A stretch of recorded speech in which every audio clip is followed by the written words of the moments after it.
안녕하세요. 저는 시아버지의 든든한 두 다리가 되어드리고 있는 30대 여자입니다. 제가 시아버님과 부녀 사이처럼 잘 지내는 걸 보면 주변에선 참 제가 착한 며느리라고 하십니다. 하지만 그건 다 시아버지가 제게 베풀어 주신 게 훨씬 많기 때문이에요.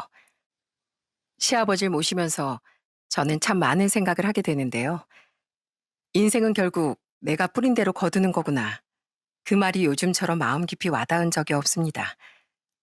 시아버지께서 젊었을 때 흘린 땀과 노력, 그리고 가족을 위해 감수한 희생들이 결국 지금의 저에게까지 돌아오고 있는 것 같거든요. 제가 이렇게까지 시아버지와 끈끈한 사이가 될 수밖에 없던 사연, 지금 바로 들려드릴게요. 전 아버지 없이 홀어머니 밑에서 자랐습니다. 아버진 저와 여동생이 아주 어렸을 때 지병으로 일찍 세상을 떠나셨거든요. 어머닌 저희가 아비 없는 자식이란 소리를 듣게 하기 싫어서 저희 자매에게 정말 엄격한 편이었습니다. 작은 일 하나에도 예의 있게 행동하길 바라셨고 말투, 걸음걸이, 웃는 모습까지 단정하길 원하셨죠. 웃음소리가 경망스럽게 그게 뭐니? 그렇게 크게 소리를 내고 웃는 건 남들 보기 안 좋으니까 얌전하게 웃으렴. 입도 좀 가리면서 웃고. 엄마, 웃음이라는 게 언제 어떻게 터질지 모르는 건데 어떻게 그렇게 하나하나 신경을 써요. 그러다 웃을 일도 없겠어요. 이렇게 어머니 말에 말대답이라도 하는 날엔 어머니께 종일 혼이 나기도 했습니다. 여동생은 겁이 많은 편이라 어머니 말을 무조건 따랐지만 전 사춘기가 지나면서부터 사사건건 어머니와 부딪히기 시작했어요. 엄마, 저도 이제 성인인데 엄마한테 옷 입는 거 하나하나 검사받아야 하는 게 이해가 안 돼요. 그렇다고 제가 요상한 옷을 입고 다니는 것도 아니잖아요. 네가 환갑이 돼도 넌 내 딸이니까 이 엄마 말을 들어야지. 엄마가 이렇게 신경 쓰지 않았으면 너 10중 8구 손가락질 당하면서 산다. 너도 나중에 너 같은 자식 낳아보면 내 말이 무슨 뜻인지 알 거야. 하지만 어머니의 깊은 뜻을 알기엔 전 너무 어렸습니다. 저는 결국 어머니와 갈등을 참지 못하고 21살에 무작정 집을 나와 자취를 시작했어요. 물론 자취한다는 것도 어머니 반대가 너무 거세서 거의 독단적으로 집을 나온 것이었지만요. 자취를 시작하고 처음으로 어머니 감시에서 벗어나니 정말 천국 같았어요. 옷도 내 취향대로 입고 밤 늦게까지 술을 마시고 놀기도 하고요. 집에 친구들도 마구 부르고 정말 제멋대로 살았습니다. 그러다 어느 날 밤 여동생이 아주 조심스러운 목소리로 연락을 해왔더라고요. 언니, 정말 집에 안 올 거야? 언니 명절날에도 안 오고 엄마 생일에도 전화 한 통 없었다며. 내가 거길 왜 가니? 가봐야 엄마 잔소리밖에 더 듣겠어. 그러지 말고 너도 대학 가면 바로 독립해. 나와서 살아보니까 얼마나 편한데. 이제야 숨 좀 쉬고 살겠더라. 언니, 사실 엄마가 말하지 말라고 했는데 엄마 매일 저녁 울고 계셔. 언니가 전화도 안 받고 찾아오지도 않는다고 엄청 힘들어하셔. 언니 그거 몰랐지?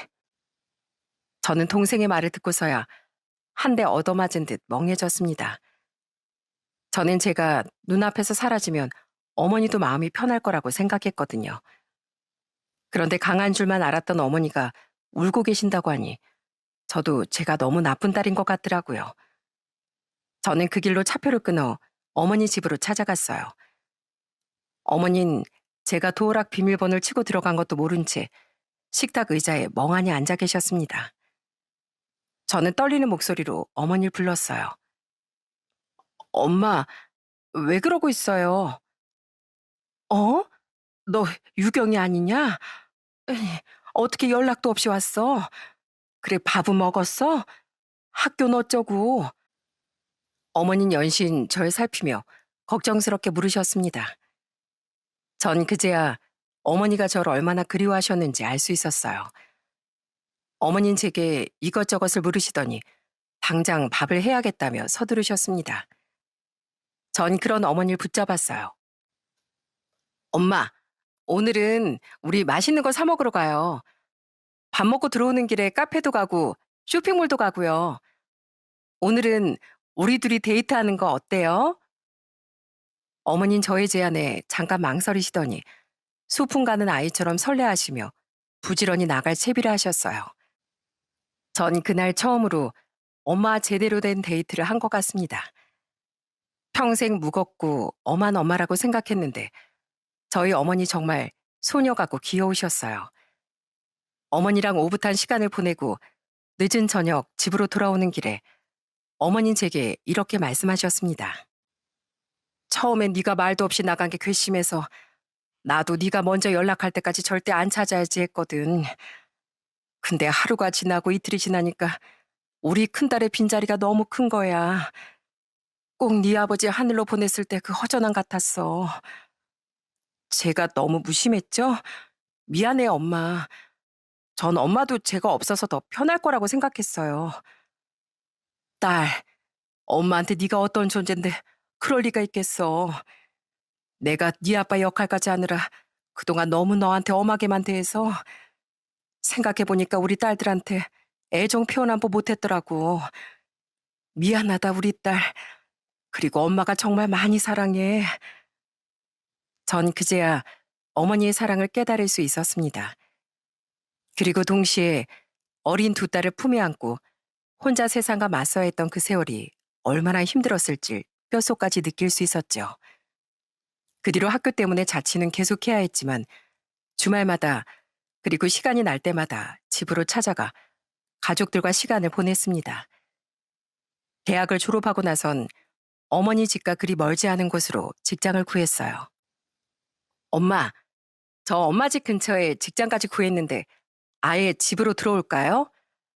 유민이도 학교 때문에 자취하게 됐는데 저라도 같이 살면 좋잖아요. 아유, 난 싫다. 이 나이까지 다 큰 자식들 뒤치다꺼리 하기 싫어. 너희도 이제 너희 인생을 살아야지. 이 엄마 걱정 안 해도 되니까 너희가 원하는 대로 행복하게 살렴. 엄만 손사래까지 치시며 아예 들어올 생각도 말라고 하셨지만 그 마음 깊이엔 저희 자매를 걱정하고 염려하는 마음이 있다는 걸 알고 있었습니다. 그렇게 사회인으로 완벽한 독립을 하게 된 전 저만의 삶을 즐기면서도 가족들을 위하는 마음을 잊지 않으려고 노력했어요.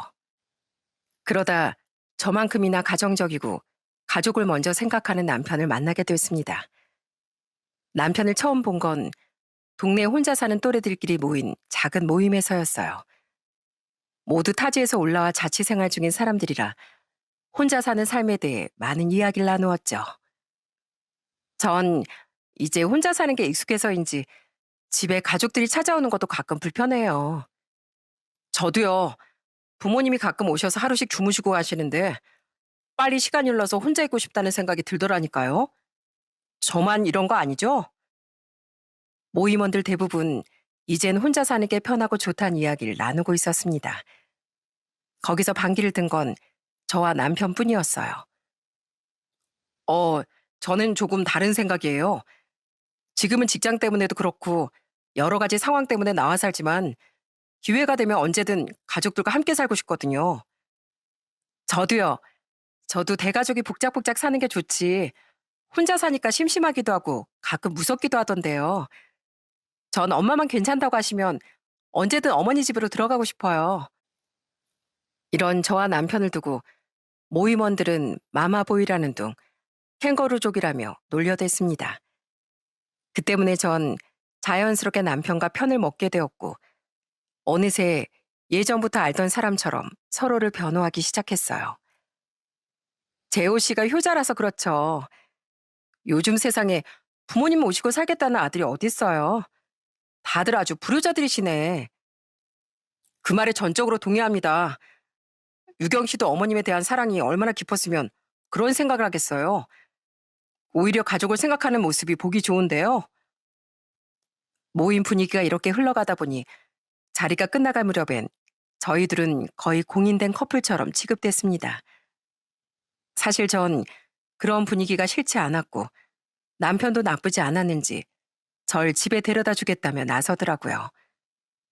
전 그날 남편과 일부러 먼 길을 돌아 걸었습니다. 그러면서 정말 많은 이야기를 나누었어요. 전 어릴 때부터 빨리 결혼해서 제 가정을 꾸리고 싶었어요. 저희 아버지가 정말 다정한 아버지셔서 어릴 때부터 보고 배운 게 많거든요. 가끔은 제가 아버지만큼 좋은 아빠가 될 수 있을까 걱정도 되지만 남편으로서 아빠로서 또 아들로서 최선을 다하다 보면 이런 제 마음이 전해지지 않을까요? 정말요? 전 아버지가 너무 어릴 때 돌아가셔서 지금은 기억도 안 나요. 그래서 제가 결혼을 하고 아이를 낳게 된다면 평생 곁을 떠나지 않고 언제나 든든한 부모가 되고 싶다는 생각은 해요. 혼자 계신 저희 어머니께도 든든한 딸이 되고 싶고요. 남편도 저도 가족들에게 언제나 최선을 다하고 싶다는 같은 목표가 있었습니다. 서로 같은 방향을 바라보고 있다는 걸 깨닫고 나니 연애도 결혼도 늦장을 부릴 이유가 없더라고요. 그래서 저와 남편은 연애 6개월 만에 결혼을 결심했죠. 그렇게 저희 둘은 양가 부모님께 서로를 소개하고 결혼 준비를 해나갔습니다. 처음 시아버님을 뵙던 날, 전 남편이 평소에 입이 닳도록 아버지를 존경한다고 말했던 이유를 알 수 있었어요. 시아버님은 배려가 온몸에 배어있는 분이셨습니다. 반가워요. 이름이 유경 씨라고 했나요? 우리 집에 시커먼 아들들밖에 없었는데 이렇게 예쁜 며느리가 들어온다니 내가 어제부터 잠이 안 오더라고요. 앞으로 잘 부탁해요. 처음 인사드립니다, 아버님, 어머님. 전 강유경이라고 합니다. 우선 이렇게 환대해 주셔서 정말 감사드려요. 그리고 말씀 편하게 해주세요. 저도 앞으로 정말 잘 부탁드립니다. 시아버님은 처음 만나는 자리에서부터 제게 계속 존댓말을 하시며 혹시 제가 불편한 건 없는지 계속 살펴주셨어요. 뿐만 아니라 밥을 먹을 때 수저를 놔주시거나 물컵에 물을 따라주시는 것도 다 시아버지가 먼저 움직이셨어요. 큰아들이 남편에게도 굉장히 다정하게 말씀하시고 가끔은 장난스러운 농담까지 던지며 분위기를 부드럽게 만드셨죠. 그 덕에 저도 긴장을 풀 수 있었고요. 하지만 그런 시아버지와 반대로 시모는 처음부터 제게 못마땅하신 게 있으신 것 같더라고요. 당신은 며느리 되래한테 뭐하러 그렇게 깍듯이 존댓말했어. 그럼 얘가 시부모 알길 뭐로 알겠어? 그리고 넌 시아버지가 숟가락까지 세팅해야 하니? 며느리 네가 먼저 움직여 맞지? 안 그러니? 죄송해요 어머님. 필요한 거 있으시면 제가 가져올게요. 말씀만 해주세요. 아이고, 당신은 초면에 그게 무슨 예의야? 처음 온 며느리한테 시키긴 뭘 시켜? 앉아, 앉아 있어요. 비록 예비 시모의 눈치가 보이긴 했지만 그래도 시아버지가 중재를 잘해주셔서 첫인상 그렇게 무사히 드릴 수 있었습니다. 남편이 저희 집에 인사 왔을 땐 어머니가 갑자기 눈물을 보이시는 바람에 남편이 몹시 당황하기도 했어요. 장모님, 왜 갑자기 우세요? 유경이 결혼한다니까 많이 서운하세요? 제가 앞으로 든든한 사위이자 큰아들이 될게요.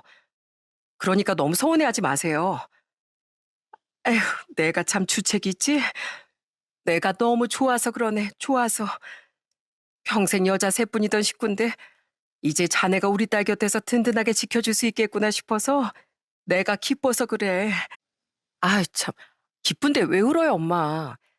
이젠 기쁜 일 있으면 하하 하고 소리내서 웃기도 해봐요. 웃어야 복이 온다잖아요. 제가 좀 웃어보라며 배꼽을 잡고 웃는 신용을 하자 엄만 그제야 눈물을 닦고 웃어 보이시더라고요. 전 엄마가 이젠 무거운 책임감은 내려놓고 어머니 본인의 삶을 즐기셨으면 했습니다. 엄마, 이젠 엄마도 하고 싶은 거 하시면서 즐겁게 사셨으면 좋겠어요. 이제 귀찮은 딸들도 다 컸잖아요. 엄마가 즐겁게 또 건강하게 지내셔야 저희도 마음이 놓이죠. 전 그러면서 어느새 많이 늙으신 어머니의 손을 살며시 잡아봤습니다.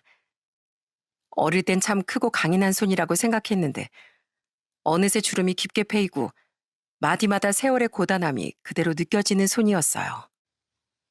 우리 딸은 똑똑하고 정도 많아서 결혼하고 나서도 틀림없이 잘 살 거야. 엄마가 우리 딸 믿어. 앞으로 시댁 어르신들께도 예의 바르게 잘하고 엄마가 말 안 해도 알지? 아유, 우리 엄마 잔소리 오랜만에 또 나왔네. 그럼요, 제가 누구 딸인데요. 하늘에 계신 아버지 그리고 엄마께 저 창피하지 않도록 잘 살 거예요. 그렇게 전 행복한 결혼 생활을 시작했습니다. 꿈만 같던 신혼여행을 갔다 와 막 신혼집에 입주까지 하고 남편과 나란히 누워 앞으로 어떻게 살지 이런저런 이야기를 나누고 있었죠. 그런데 그때 띵동하고 초인종이 울리더라고요. 어? 집에 올 사람이 없는데 누구지? 당신 뭐 배달시켰어? 아니, 택배 올 거 다 왔는데 누구지? 경비실인가? 한번 나가봐. 이 시간에 누가 집에 찾아왔나 싶어 나가보니 놀랍게도 시모가 집에 찾아오신 거였어요. 전 너무 놀랐지만 일단 시모를 안으로 모셨습니다.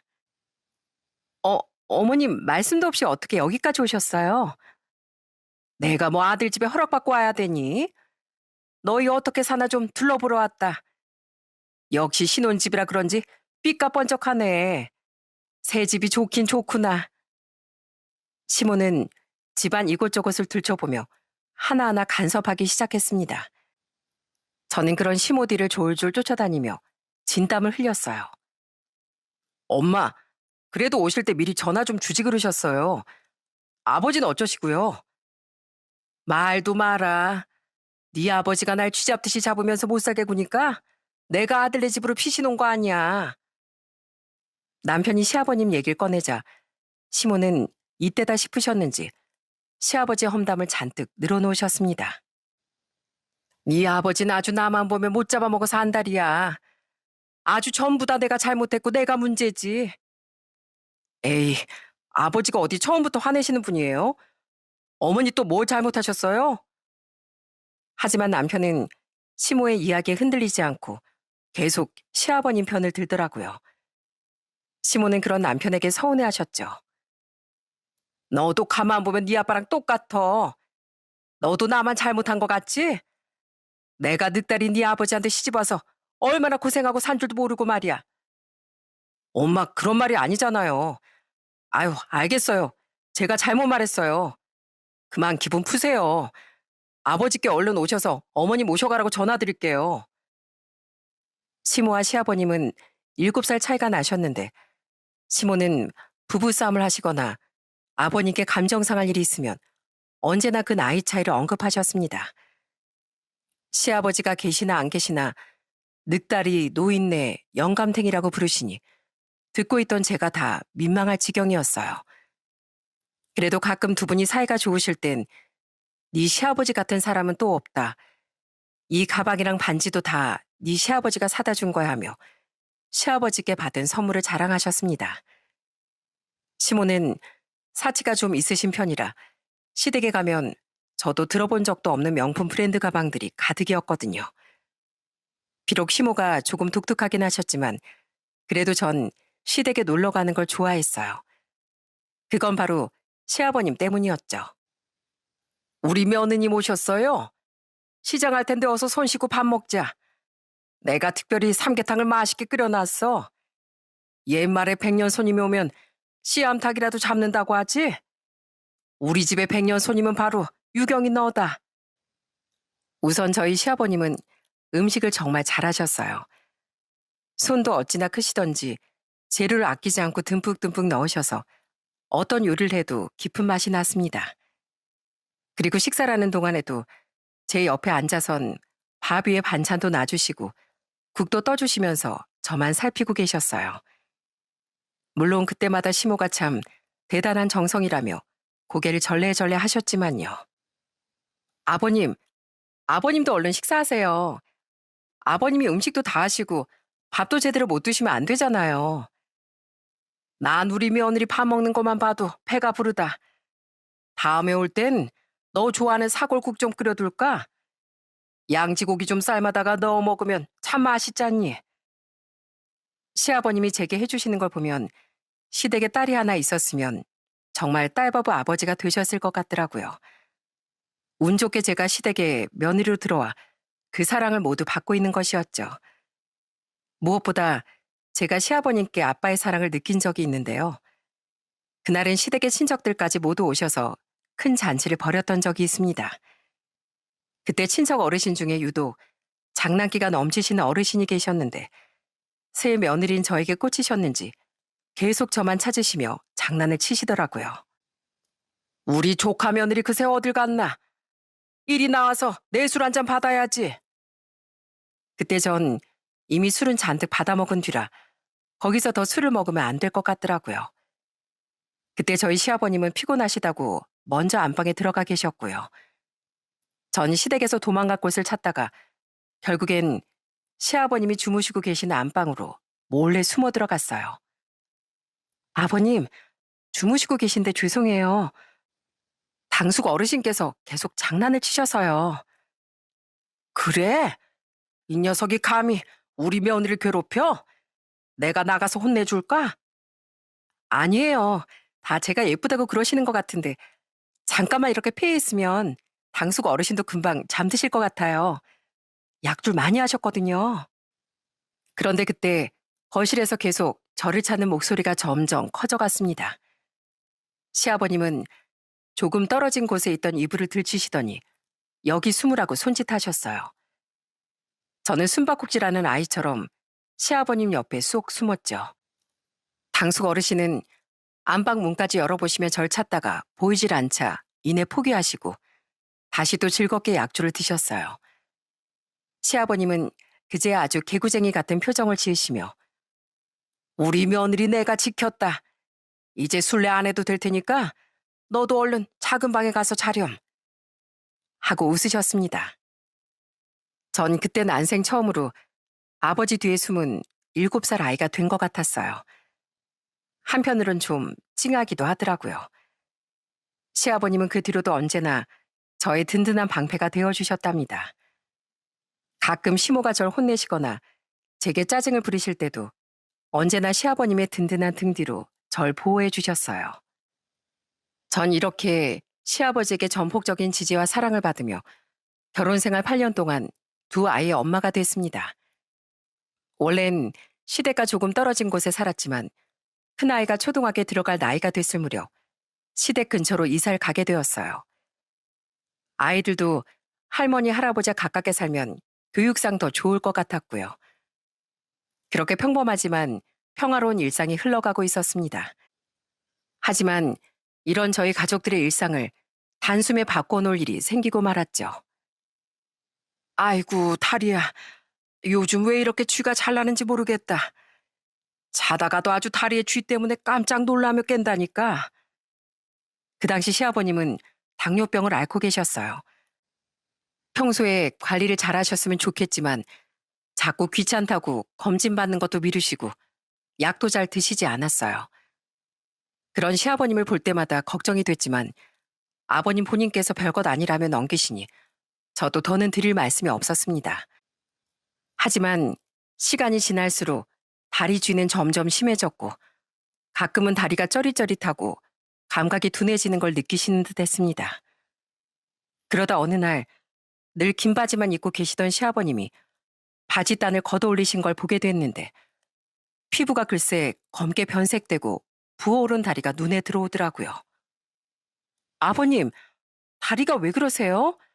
당장 병원에 가봐야 할 것 같은데요. 그동안 불편하지 않으셨어요? 안 그래도 저번에 난 상처가 도무지 낫질 않고 계속 골마서 큰일 났다 싶었다. 네가 보기에도 많이 심각해 보이니? 저는 더는 시간을 지체하면 안 되겠다 싶어 그 다음 날 바로 남편과 함께 시아버님을 모시고 병원으로 갔습니다. 역시나 제 예상처럼 시아버님은 당뇨 합병증으로 다리에 심각한 괴사가 진행되고 있었고 의사 선생님께선 상태가 매우 위중하다며 절단 수술을 해야 할 것 같다는 무서운 말씀을 하셨죠. 예? 절단이요? 제 다리를 자르겠다는 말씀이신가요? 그냥 약 좀 바르고 주사만 맞으면 안 될까요? 환자분, 지금 상태는 단순한 상처나 감염 정도가 아닙니다. 이대로 두면 괴사가 계속 진행돼서 생명까지 위험해질 수 있어요. 시아버님의 합병증은 생각보다 훨씬 위급하고 심각한 상황이었어요. 시댁 식구들과 전 수술을 할지 말지 깊은 고민에 빠졌어요. 전 그때 처음으로 시아버님의 눈물까지 봤습니다. 다리를 자른다는 게 무슨 손톱 깎듯이 간단한 일이더냐. 앞으로 내 남은 인생 하나뿐인 다리로 어떻게 살고. 시아버님은 몹시 절망하시며 고개를 푹 숙이셨습니다.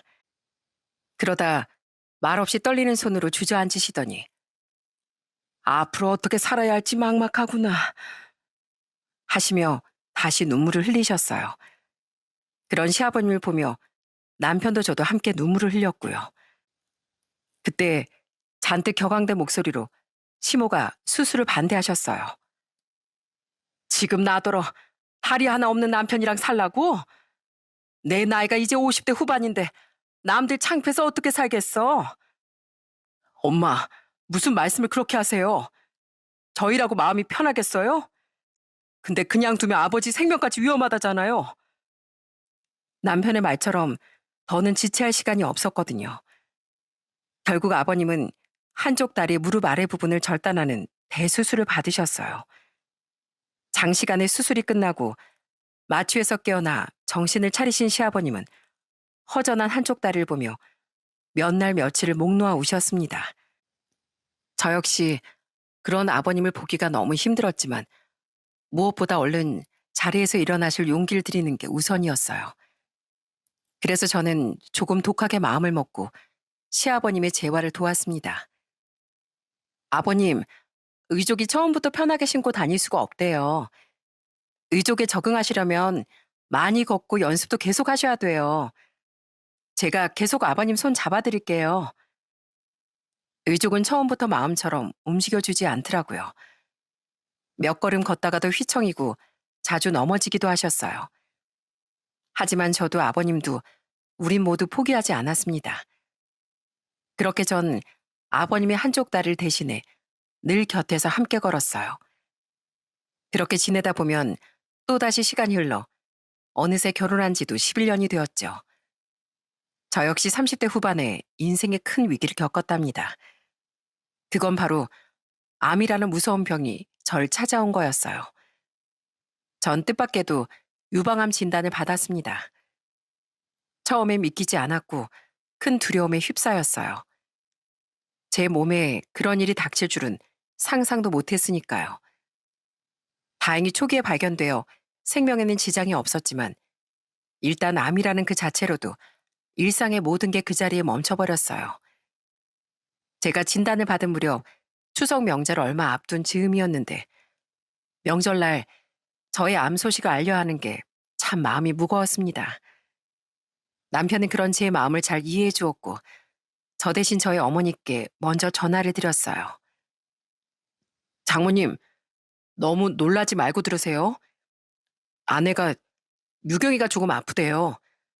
병원에서 암이랍니다. 유방암이래요.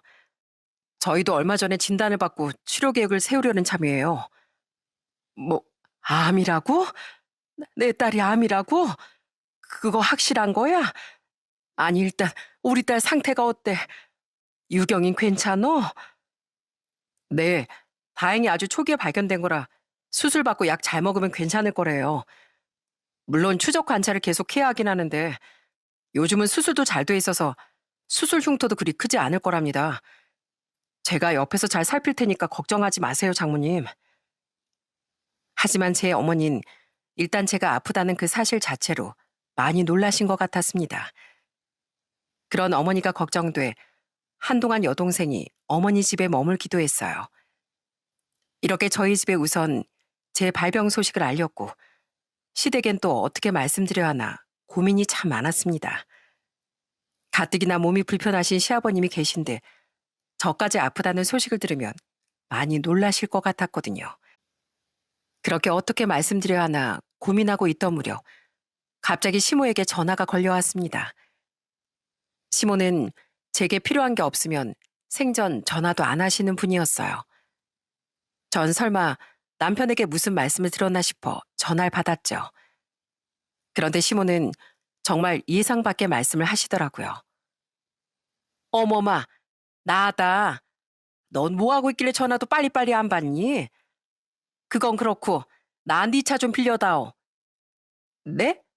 제 차는 갑자기 왜요? 그리고 어머님 장롱 면허 아니세요? 아유, 왜긴 왜야.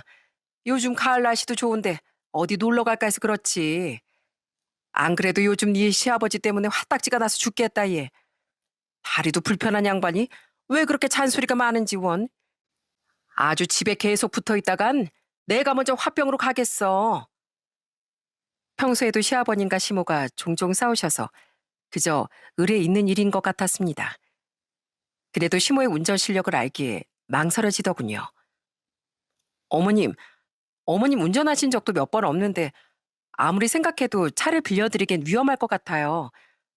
혹시 동승자가 있으신가요? 동승자는 무슨, 나 혼자 갈 거야. 너 설마 네 차 빌려주기 아까워서 그러는 거냐? 아이고, 그 시아버지의 딱 그 며느리다. 아주 시애미하길 우습게 알지? 시모는 본인을 무시하는 거냐며 길길이 날뛰시더라고요. 그러다 시댁 근처에 사는 저희 집까지 오셔서 제 차키를 뺏어가듯 그냥 가져가셨어요. 저는 마치 차를 맡겨둔 것처럼 행동하시는 시모가 너무나 황당했지만 그때 암에 걸렸다는 생각만으로도 너무 지쳐서 시모에게 화낼 기력도 없더라고요. 아이고, 똥차 하나 가지고 더럽게 생색내네. 누가 보면 뭐 외제차라도 훔쳐가는 줄 알겠다 얘. 내가 잘 쓰고 그대로 반납할 테니까 괜히 네 시아버지한테 이럴 생각은 마라.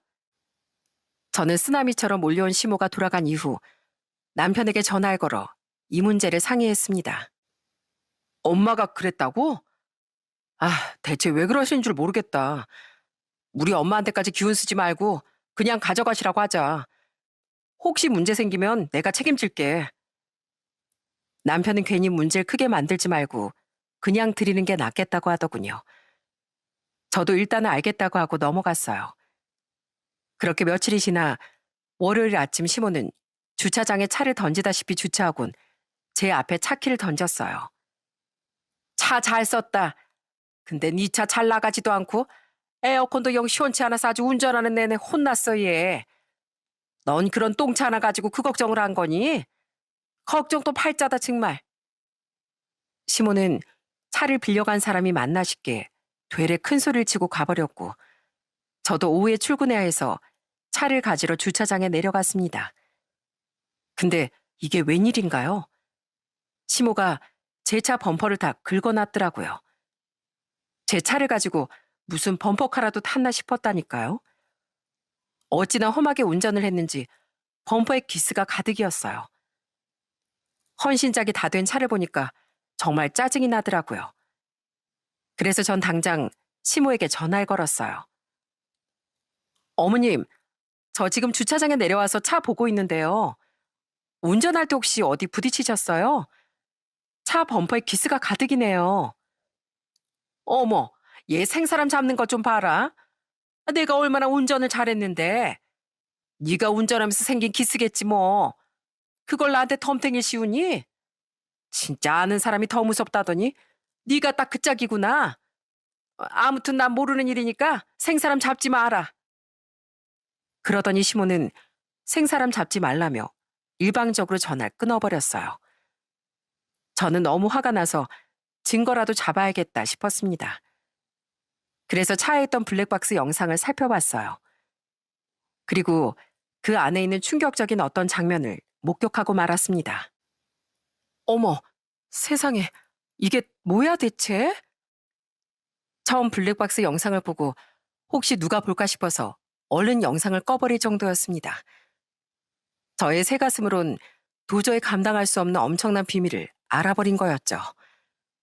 한편으론 이 안에 든 엄청난 걸 저 혼자만 알아야 하나, 아니면 남편에게라도 말해야 하나 싶어 잠이 다 안 올 지경이었습니다. 그렇게 고민과 걱정으로 며칠 밤을 지새우던 어느 날, 다시금 시모에게서 전화가 걸려왔어요. 에미야, 나다. 너 얼마 뒤가 추석인 거 알지? 그래, 추석에 언제쯤 올 생각이니? 제가 뭘 봤는지 모르는 시모는 평소처럼 태연하게 물었어요. 저는 그 무렵 암 치료를 앞두고 컨디션을 조절 중이기도 했고 차마 시모의 얼굴을 볼 자신이 없어 한참을 망설이다가 겨우 입을 열었습니다. 어머님, 사실 어머니께 말씀드리지 못한 게 있어요. 저 몸이 많이 안 좋아요. 치료받다가 필요하면 큰 수술까지 받아야 할지 모른대요. 어머님, 아버님 걱정하실까봐 미리 말씀 못 드렸어요. 죄송해요. 뭐? 아프다고? 어디가 아픈데? 뭐 죽을 병이라도 걸린 거야? 전 그래도 내심 시모가 제 암투병 소식을 알면 인간적으로 걱정해 주실 줄 알았습니다. 하지만 시모는 역시나였어요. 어머님, 너무 놀라지 말고 들으세요. 저 암이래요. 유방암이래요. 아직 초기이긴 하지만 그래도 빨리 치료를 시작하는 게 좋을 것 같대요. 유방암이라고? 헐, 근데 초기다 이 말이지? 그러면 추석에 집에 와도 되겠네. 난 또 무슨 당장 죽을 병이라고. 나랑 장난하니? 죽는 한이 있어도 명절에 와서 음식은 하고 가라. 저는 시모의 말을 듣고 설마 제 말을 잘 못 알아들으셨나 싶었어요. 그래서 몇 번이고 다시 말씀드렸죠. 어머님, 저 암이라고요, 암이요. 무슨 독감 걸린 게 아니라요. 그래, 똑바로 들었다. 아, 너 암이라며? 그게 무슨 대단한 벼슬이냐? 뭐 아직 당장 수술이 필요한 것 같지도 않은데 이번 명절에 일찍 집에 와서 전 부치는 것부터 도와라. 네 시아버지가 다리 아파서 음식도 못하겠다잖니. 정말 해도 해도 너무하시네요. 알겠습니다. 제가 좋은 선물 하나 가지고 시댁에 찾아뵐게요. 기다리고 계세요. 진작 그럴 것이지. 그래, 늦지 말고 오고. 시모에게 인격적인 모독은 물론 마지막 자존심마저 짓밟히는 기분이었어요. 그래서 그날 전 결국 결심했습니다. 더는 참지 않고 시모에게 그동안 뿌린 대로 거두게 해드리겠다고요. 남편은 그런 제 마음도 모르고 시댁에 가는 걸 만류했죠. 당신 아픈데 굳이 안 가도 돼. 내가 혼자 가서 말씀드릴게. 그 몸으로 무슨 음식을 한다 그래. 아니야, 나 어머니께 꼭 드리고 싶은 게 있어. 그래서 꼭 가야 돼. 그리고 당신한테 미리 사과할게. 미안해. 그래도 내 진심은 꼭 알아줬으면 좋겠어. 그렇게 며칠이 지나 드디어 결전의 날이 다가왔습니다. 저는 약속 시간에 딱 맞춰 시댁에 도착했어요. 시모는 절 보자마자 일찍 오지 않았다며 화부터 내더라고요. 넌 젊은 애가 빨리빨리 다니지? 지금이 몇 시니? 하여튼 게을러선 네가 네 시아버지 믿고 그러나 본데 이제 네 시애비도 너 감싸줄 일 없다. 저 시간 딱 맞춰온 건데 어머님. 제가 더 빨리 왔으면 어머님이 곤란하셨을 텐데요. 제가 어머님 드릴 선물을 준비해 왔거든요. 얼른 열어보세요. 선물? 아니, 무슨 선물? 뭐 명절이라고 선물까지 들고 온 거야? 어이구, 너도 아프다더니 철들었구만. 그런데 나 싸구려나 안 쓰는 거 알지? 내 취향이 워낙 고급이라서. 시모는 그러더니 선물이란 소리에 눈에 띄게 기뻐하며 제 손에 들린 쇼핑백을 채갔습니다. 그리고 쇼핑백 안에 든 상자를 열어보자마자 깜짝 놀라며 뒤로 나앉았어요. 상자 안에는 놀랍게도 제 차에 타고 있던 시모의 모습이 사진으로 인쇄되어 있었거든요. 물론 운전석에 시모만 있었다면 문제될 게 없겠지만 놀랍게도 운전대를 잡은 사람은 시모가 아니었어요. 어머님, 저 블랙박스로 다 확인했어요. 대체 어머님 옆자리에 앉은 그 남자 누구예요? 운전대엔 어떤 남자가 앉아 있었고 시모는 조수석에 앉아 있었습니다. 저는 시모가 말을 잇지 못하는 사이에 준비해간 노트북으로 블랙박스에 녹화된 영상을 틀어버렸어요. 거기엔 시모와 어떤 남자가 나누는 대화가 고스란히 들어있었죠. 아유, 지겨운 영감탱이. 빨리 이혼해버리든가 해야지 원. 이제 다리마저 없어서 아주 꼴보기 싫어 죽겠어. 내 나이가 60도 안 됐는데 내가 한평생 그 인간 부추기나 하면서 살아야 돼? 내가 우리 큰아들 23살에 낳고 한평생 늙은이 수발이나 들면서 살았는데 100세 인생 내내 고생할 생각하면 자다가도 확 눈이 떠진다니까. 나 금방 이혼할 테니까 당신은 기다렸다가 나랑 재혼하는 거다. 시모는 그러면서 차마 입에 담기 힘든 욕을 하며 시아버지를 비난하더라고요. 우리 남편이 늑탱이긴 해도 재산이 좀 있잖아. 평생 건설 현장 소장을 일했는데 그게 제법 쏠쏠했거든. 돈이라도 없었으면 내가 참고 살았겠어? 그 영상이 재생되는 동안 전 시아버님과 남편에게 고개를 들 수도 없었습니다. 블랙박스 속 시모와 남자는 여전히 시시덕거리며 내장산으로 단풍 구경을 간다는 속 편한 소리만 하고 있더라고요. 그렇게 충격적인 영상 재생이 끝나고 시댁엔 소름 끼치는 정적이 흘렀어요. 그러다 잠시 후 시모는 부들부들 떨다가 갑자기 소리를 쳤습니다. 이게 다 뭐야? 이거 다 조작이야. 이거 다 아니야. 여보 설마 나 못 믿어? 한평생 당신 아내로 산 날 못 믿고 저 여시 같은 며느리 말을 믿는 거야? 지금 제가 나 모함하려는 거야. 명절에 음식 좀 하러 오라고 했다고 복수하는 거라고. 하지만 시댁 식구들 모두 시모의 말을 믿지 않았습니다. 남편은 떨리는 목소리로 시모에게 말했어요. 엄마, 어떻게 이럴 수가 있어요? 어떻게 한평생 가족을 위해 희생하신 아버지한테 이럴 수가 있냐고요.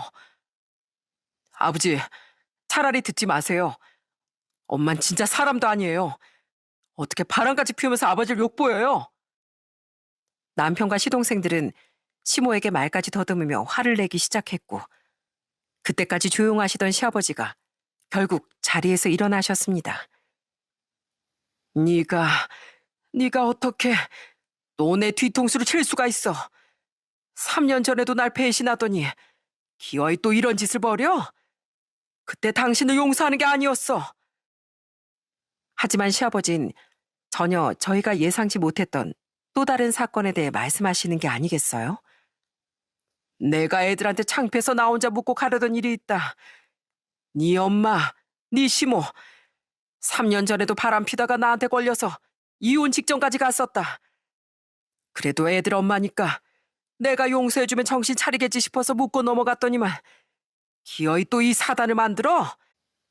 이제 더 이상 당신 얼굴 보고 싶지도 않으니까 당장 이 집에서 나가버려. 아버지, 그게 무슨 말씀이세요? 엄마가 예전에도 바람을 피웠다고요? 이번이 처음이 아니라는 거예요? 알고 보니 시모의 바람은 상습이 모양이었습니다. 궁지에 몰린 시모는 어쩔 줄 몰라 하더니 갑자기 옆에 있던 제 머리채를 잡았습니다. 이게 다 너 때문이야. 네가 내 인생하고 우리 집안을 망쳤어. 내가 너 절대로 용서 못해. 네가 다 망쳤다고. 감히 내 뒤를 밟어? 이거 나요. 당장 안 놓으세요? 그렇게 몹쓸 짓을 하면서 어떻게 제 차를 빌렸다 할 생각을 하셨어요? 시모는 악에 받쳐 제 머리채를 이리저리 흔들더라고요. 하지만 이내 남편이 그런 시모를 밀쳤고 시모는 바닥에 주저앉아 울기 시작했어요. 시댁은 그야말로 아주 쑥대밭이 돼버렸습니다. 시모가 제게 폭력까지 쓰는 걸 보곤 시아버지 완전히 눈이 뒤집히셔서 그동안 시모가 사모은 명품 가방, 명품 옷들을 다 찢어버리셨죠. 너 같은 건 이런 거 입고 들 자격도 없어. 그동안 내 돈으로 호의호식하면서 다른 남자랑 놀아놨지? 며느리 차까지 타면서. 여보, 나 바람핀 거 진짜 아니야. 그 사람은 그냥 아는 사람이라고. 그냥 친하게 지내는 동생이라고. 제발 내 말 한 번만 들어봐. 시아버진 그런 시모를 뒤로한 채 안방에 있던 각서 하나를 가지고 오셨어요. 아마 시모가 첫 번째 바람이 걸렸을 때 쓴 각서 같았어요. 이 각서 기억하지? 내가 이 각서를 받고 당신을 용서할 땐 두 번 다시 그걸 꺼내볼 일이 있을까 했더니만 이 각서대로 당장 이 집에서 사라져. 당신이 챙겨갈 건 아무것도 없어. 결국 그렇게 시모는 시댁에서 맨몸으로 쫓겨나게 됐습니다. 모든 게 자업자득이라고 해야 할까요? 제 차에 찍힌 영상과 음성, 그리고 시아버지가 가지고 계시던 각서까지 모든 게 법적으로 효력이 인정돼 결국 두 분은 이혼 도장을 찍고 말았습니다. 마음 약하신 시아버진 그래도 시모의 연세를 생각해서 작은 집 한 채는 해주셨어요. 거기서 살면서 앞으로 얼씬도 하지 말라면서요. 끝을 모르고 탐욕과 거짓으로 점철된 삶을 살던 시모는 가족들에게 전부 버림받고 혼자 남게 됐습니다. 시부모님의 이혼 과정 중 들은 이야기인데 시모와 같이 있던 남자도 알고 보니까 유부남이었대요. 그쪽 집안도 아마 꽤 난리가 났을 겁니다. 나중에 들은 얘기론 시모와 치고받고 싸우기까지 했대요. 나 그 인간한테 사기당한 거야. 그 인간 애초부터 나랑 재혼할 생각도 없었어. 아니 이혼할 생각도 안 하고 있었다고. 나만 사기당해서 이 꼴이 된 거야. 유혹에 눈이 멀었던 시모는 60대가 되어 혼자만의 삶을 살기 시작했네요. 100세 인생을 그렇게나 걱정하던 시모인데 앞으로 남은 40년은 어떻게 살아가실지 뻔합니다. 과연 시모 옆에서 챙겨줄 사람이나 남아있을까요? 시부모님의 사건은 파국으로 그렇게 마무리되었고 전 곧바로 유방암 치료에 들어갔습니다. 고통스러운 치료가 이어졌지만 그래도 제게 남은 인생 그리고 가족들을 생각해서 꿋꿋하게 이겨냈습니다. 지금은 치료가 종료되었고 완치 판정을 기다리고 있는 중이고요. 엄마, 이제 괜찮아? 여기 많이 아파? 내가 호호해줄게. 우리 막내가 호호해주니까 엄마 이제 하나도 안 아파. 엄마가 병원 다니라 바빠서 우리 막둥이라 많이 못 놀아줬지? 엄마가 미안해. 아니야. 엄마 병원 가 있는 동안 형이랑 아빠랑 할아버지가 맨날 놀아줬어. 그러니까 괜찮아. 제가 치료에 집중하게 되면서 저희 집엔 또 다른 변화가 하나 생겼습니다. 그건 바로 시아버님과 합가를 하기로 한 거예요. 시아버님이 아무래도 거동이 조금 불편하시기도 하고 혼자 지내시는 게 걱정이더라고요. 그래서 제가 먼저 남편에게 합가를 제안했습니다. 여보, 우리 아버님 댁으로 들어가서 사는 건 어때? 나 사실 평생 아버지 빈자리를 느끼면서 살았거든. 아버지와 잘 지내는 친구들이 늘 부럽기도 했고. 근데 아버님이랑 함께 있으면 그런 빈자리는 전혀 느껴지지 않아. 아버님께 받은 큰 사랑, 이젠 우리가 효도하면서 돌려드리고 싶어. 여보, 어떻게 당신이 먼저 그런 제안을 해줄 수가 있어. 너무 고맙고 미안해. 아들인 나도 아버지를 잘 못 모시는데 당신이 먼저 이렇게 마음을 내어주다니 정말 감동이야. 내가 당신한테도 우리 애들한테도 앞으로 더더욱 잘할게. 정말 고마워. 남편은 제게 고맙다고 했지만 전 오히려 남편에게 고마운걸요. 제게 이렇게 든든한 울타리를 만들어줬으니까요. 지금 시아버님은 여전히 며느리 바라기세요. 어머마, 이거 바꿔라. 내가 요즘 젊은 사람들 가는 그 화장품 가게 갔었는데 이게 거기서 제일 좋은 화장품이란다. 너 치료받느라 고생 많았는데 이 화장품이라도 발라가면서 기분 전환했으면 좋겠구나. 우와, 엄마 좋겠다. 할아버지, 우리 선물은 없어요? 우리 거는요. 요 녀석들, 너에게 왜 없겠냐? 자, 받아라. 너희 학용품 세트도 사왔으니까. 우와, 역시 우리 할아버지가 최고야. 너희들 감사하다고 인사 먼저 드려야지. 누가 선물부터 덥석 받으라고 했어? 감사합니다, 할아버지. 만수무강하세요. 제 아이들은 또 어디서 그런 말을 배워왔는지 날마다 할아버지 만수무강하시라고 노래를 부른답니다. 아, 제 친정에 가면 또 태세를 바꿔 외할머니 만수무강하시라고 노래하고 있답니다. 제 어머니는 가끔 친할아버지를 너무 좋아하는 아이들에게 질투를 하시긴 하지만 그래도 손주들을 얼마나 예뻐하시는지 모릅니다. 으이그, 너희도 집에 가면 할아버지 최고라고 할 거지? 이 외할머니 까맣게 있고? 아니에요.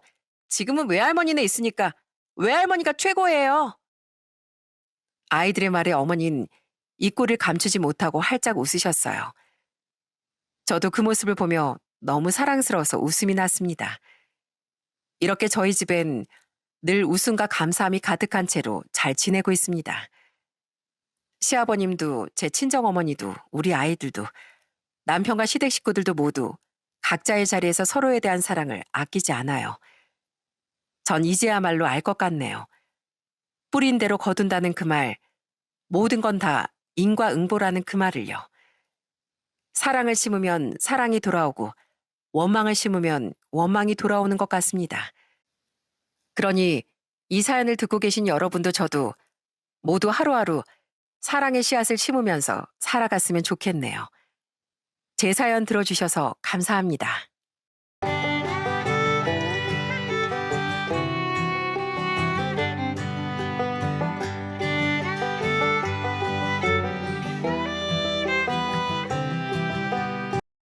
안녕하세요. 감사하게도 천사 같은 아이들의 엄마로 살고 있는 60대 여자입니다. 가끔 아이들을 보고 있으면 어떻게 이렇게 귀엽고 예쁜 아이들이 내 자식으로 태어났을까 하는 순간들이 있잖아요. 물론 부모 마음을 몰라주고 속을 썩일 때도 있지만 그럼에도 불구하고 마냥 예쁘고 귀한 존재가 또 자식인 것 같습니다.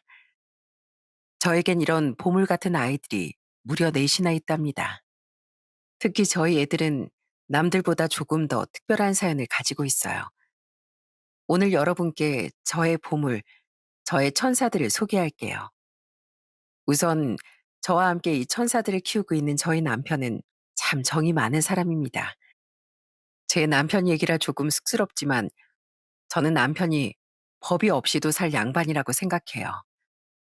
그만큼 따뜻하고 정직하게 한평생을 살아왔네요. 당신 저기 뒷집 할머니 소식 들었어? 하나 있던 아들이 지병으로 돌아가시고 들여다보는 사람도 없이 혼자 지내고 계시대. 에휴, 요즘 날도 추운데 혼자 계시다가 혹시 무슨 일 날까 걱정이야. 내가 가끔이라도 들여다봐야 되겠어. 사실 아무리 동네뿐이라도 사정이 딱하네 하고 그냥 넘어가기 쉬운데 남편은 꼭 뭐라도 하나 챙겨드리고 싶어 했습니다. 비록 저희 집 형편이 아주 부유하거나 여유가 넘치는 집은 아니었지만 그래도 인정 많은 남편과 살면서 작게나마 남을 도우며 살았네요. 저희 아들들도 그런 남편을 잘 따르고 존경했습니다. 아이들 어렸을 때 어버이날마다 써오는 카드엔 꼭 이렇게 쓰여 있더라고요. 아빠랑 주말에 나가서 동네 청소하는 게 좋아요. 다들 저보고 착하다고 칭찬해줬어요. 그래도 가끔은 주말에 축구하러도 가요. 착한 아빠가 멋져요. 사랑해요. 그래도 저희 부부가 아이들을 나쁘지 않게 키웠는지 애들이 학교에 들어가서도 공부도 열심히 하고 종종 모범상도 받아오더라고요. 애들이 엄마인 제가 쫓아다니지 않아도 학원도 잘 가고 자기들끼리 독서실도 가고 하길래 저도 애들이 좀 큰 다음에 부업 삼아 작은 식당을 하나 열었습니다. 동네 어귀의 작은 삼겹살집이었는데 테이블은 몇 테이블 없어도 손님들께 따뜻한 밥 한 끼 대접하고 싶은 마음에 정성을 다했답니다.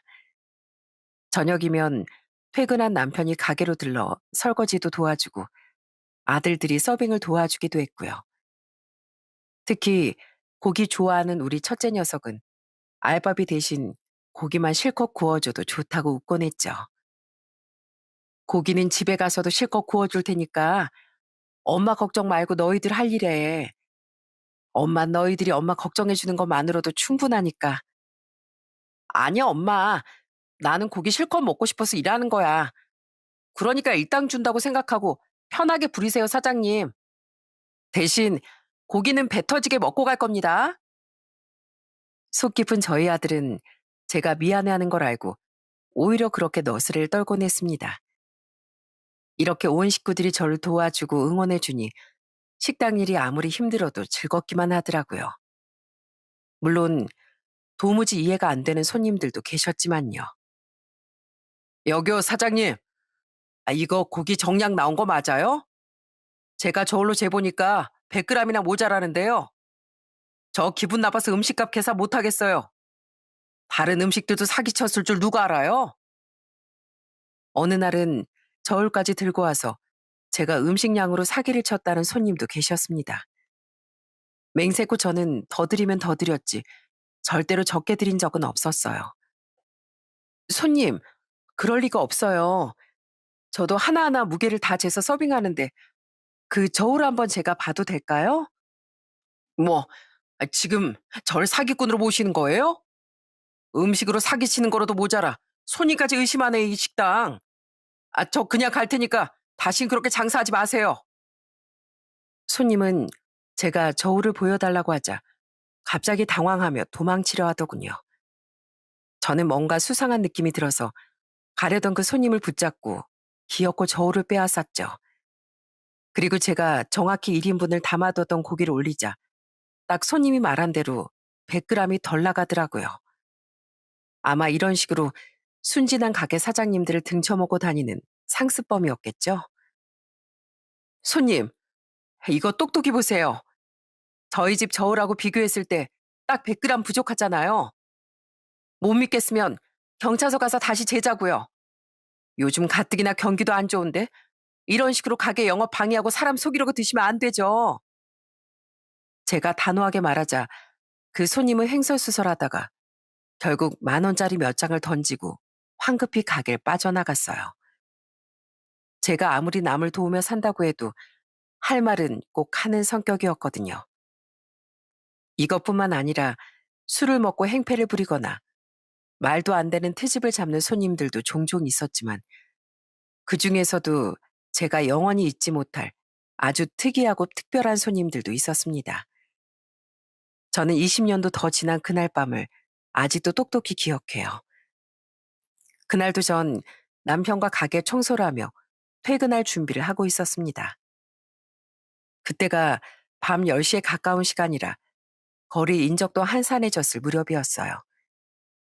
한창 가게 뒷정리를 하고 있는데 가게 문이 빼꼼 열리더니 어린아이들 둘이 쭈뼛거리며 가게 안으로 들어왔습니다. 어머, 너희 고기 먹으러 온 거니? 근데 이를 어쩌지? 가게 영업이 다 끝났는데 고기는 안 될 것 같고 국수라도 먹고 갈래? 저는 그 아이들 모습이 꾀지지하고 짠해 보여서 왠지 그냥 보낼 수가 없더라고요. 그런데 아이들은 정말 뜻밖의 대답을 했습니다. 저, 저희가 지금 가진 돈이 없는데 혹시 남은 음식을 조금 얻어갈 수 있을까요?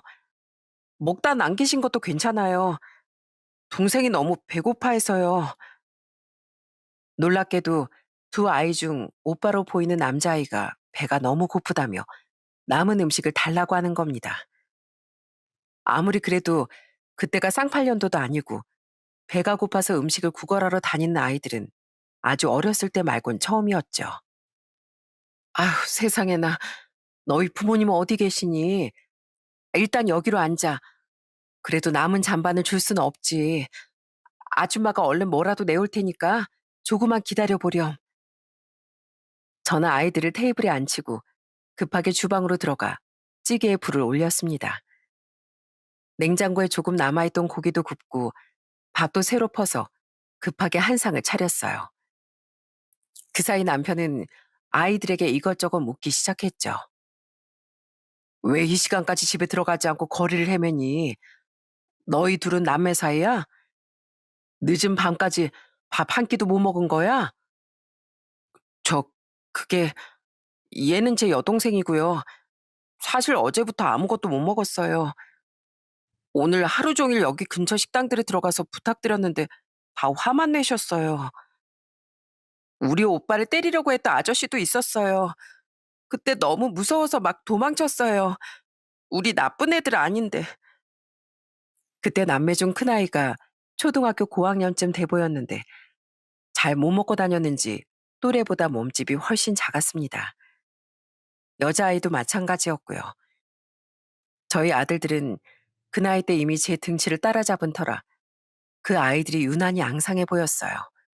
저는 서둘러서 밥을 차려 그 어린 남매들에게 먹였어요. 우리도 가게를 마감하려던 참이라 별 게 없지만 어서 먹으렴. 이 시간까지 아무것도 못 먹었다니. 아휴, 얼마나 배가 고팠을까. 부족하면 더 줄 테니까 천천히 꼭꼭 씹어 먹어. 아이들은 한참을 제 눈치를 보더니 조금 망설이다 이내 허겁지겁 음식을 집어먹기 시작했습니다. 저와 남편은 그 모습이 너무 짠하기도 하고 놀랍기도 해서 한참을 아이들 밥 먹는 것만 지켜보고 있었어요. 아휴, 물도 좀 마셔가면서 먹어. 그러다 너희 체할라. 국물도 좀 마시고. 아줌마가 걱정돼서 그러는데 혹시 부모님은 어디 계시는지 물어도 될까? 저는 아이들에게 조심스레 부모님에 관해 물었습니다. 그러자 아이들은 정신없이 먹던 수저를 딱 내려놓았어요. 저는 당황해서 다시 아이들을 달래고 다음부터 부모에 관해 묻지 않았죠. 그렇게 그 어린 남매와 저희 부부의 특별한 인연이 시작됐습니다. 그때부터 남매는 종종 늦은 밤에 쭈뼛거리며 가게로 찾아왔어요. 가게에 손님이 많은 날이면 안에 들어오지도 못하고 한참을 가게 밖에 앉아 있더라고요. 가끔 비가 오는 날이면 비까지 맞으며 가게 밖에 있기도 했습니다. 저도 정신없이 일하다 남매가 서 있는 걸 보면 깜짝 놀라서 부랴부랴 우산을 들고 뛰쳐나오곤 했죠. 너희들 왔으면 들어오지 않고 왜 그러고 있어? 춥지 않아? 얼른 가게로 들어와. 아니에요. 가게 손님 많이 계시잖아요. 저희 보면 싫어하실 거예요. 저희 손님 가실 때까지 여기 있을게요. 죄송합니다. 저는 잔뜩 주눅이 든 남매를 보고 눈물이 핑 돌더라고요.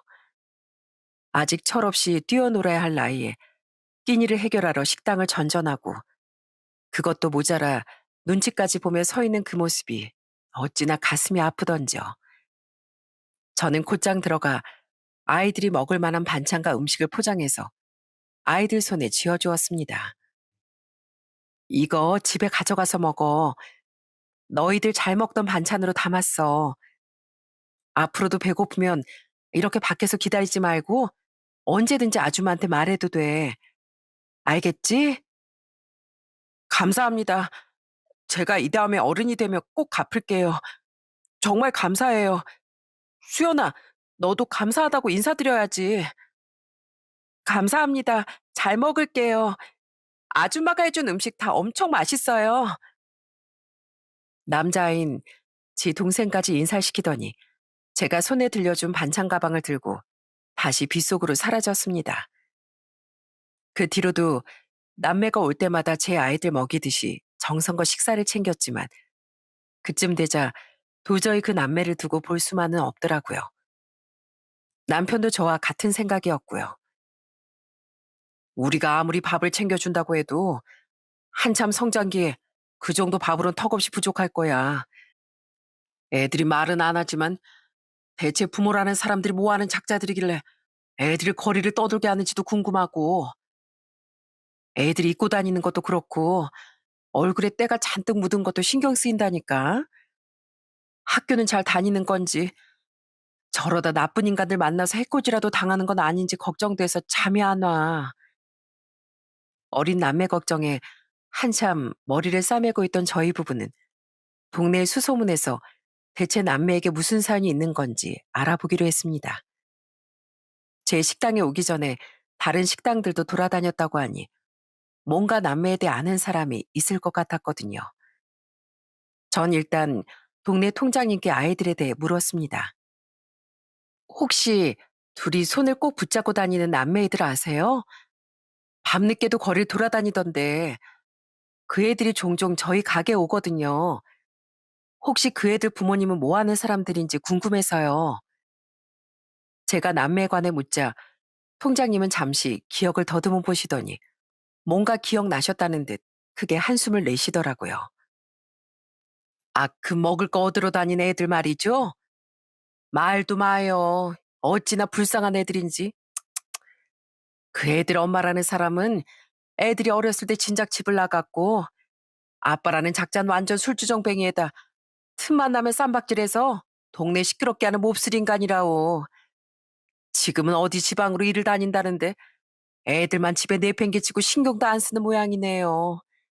사실상 방치된 애들인 거죠. 저희 부부는 통장님의 말씀을 듣고 동시에 할 말을 잃었어요. 기껏해야 초등학생인 아이들을 두고 부모라는 사람들이 그렇게 무책임할 수가 있나요? 저는 우리 아들들이 잠시만 연락이 안 돼도 별의 생각이 다 들고 일이 손에 안 잡힐 정도인데 말이죠. 통장님 말고도 여러 사람에게 남매 이야기를 듣고 나니 그 애들이 얼마나 고생스럽게 사는지 이제 알 것 같더라고요. 남매가 왜 늘 조심스럽게 가게 입고 서성이고 왜 항상 죄송합니다부터 말했는지요. 그건 무책임한 부모로부터 지속적으로 받아온 학대 흔적이었습니다. 남편은 남매의 사연에 특히나 더 분노했어요. 그 부모란 사람들이 인간도 아니야. 어떻게 저 어린애들 두고 나 몰라라 할 수가 있어? 최소한 밥이라도 챙겨줘야 할 거 아니야? 애들이 낳기만 했다고 끝이냐고. 아주 내 눈에 띄기만 해봐. 내가 가만 안 둘 테니까. 똑같이 당해봐야 정신을 차리지. 남편이 이성을 잃고 벌컥 소리를 지르더라고요. 평소에 착하고 조용한 사람이 그렇게까지 화를 낸 건 저도 처음 봤어요.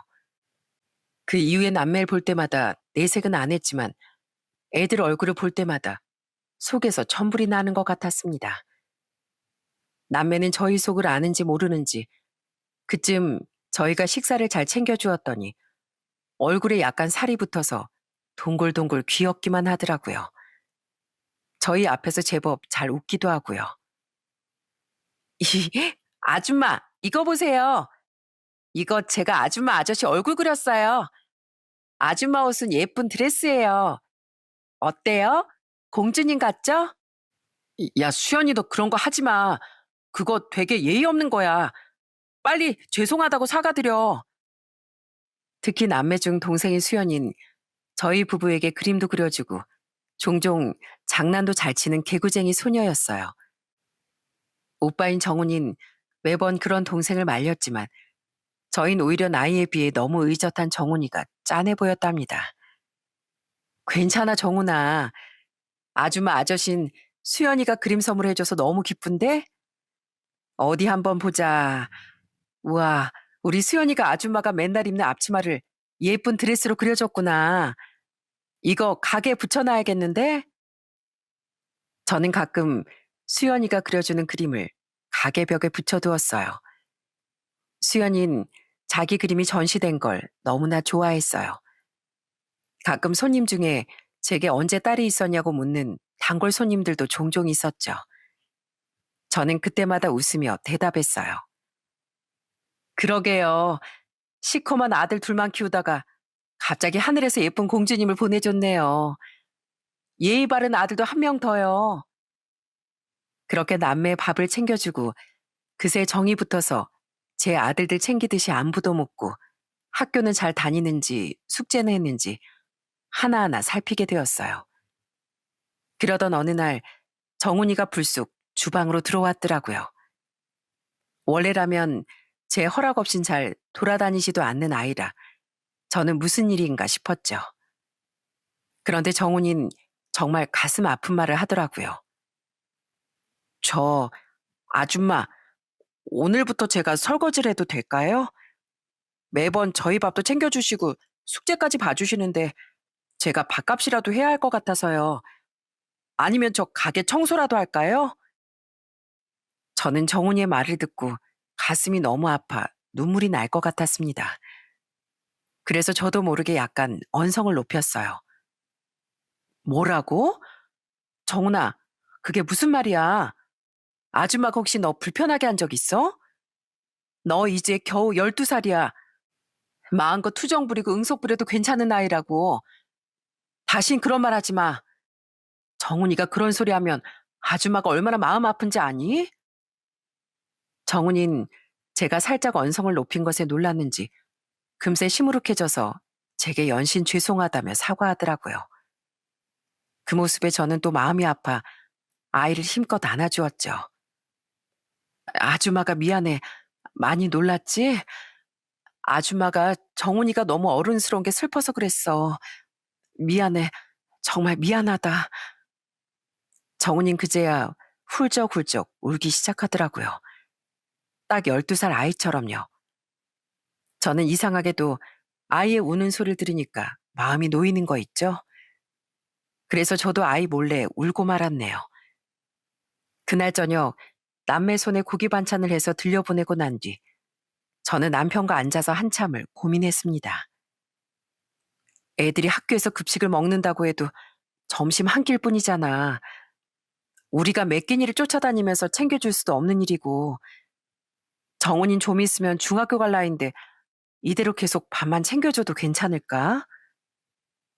내 말이 애들 한겨울에 슬리퍼 신고 다니는 거 보면 억장이 무너진다니까. 밥 말고도 뭔가 실질적인 도움을 줘야 할 것 같아. 그 뒤로 저희 부부는 밥 말고도 아이들 옷도 사서 입히고 혹시 학교에 준비물도 못 사서 갈까 봐 저희 아들들 물건인 척하면서 학용품도 챙겨주곤 했습니다. 저희가 그냥 주면 정훈이가 받으려고 하지 않았거든요. 어르고 달래가며 입힌 옷이었지만 그래도 남매가 전보다 따뜻한 옷을 입고 다니는 걸 보니 마음이 조금은 놓였어요.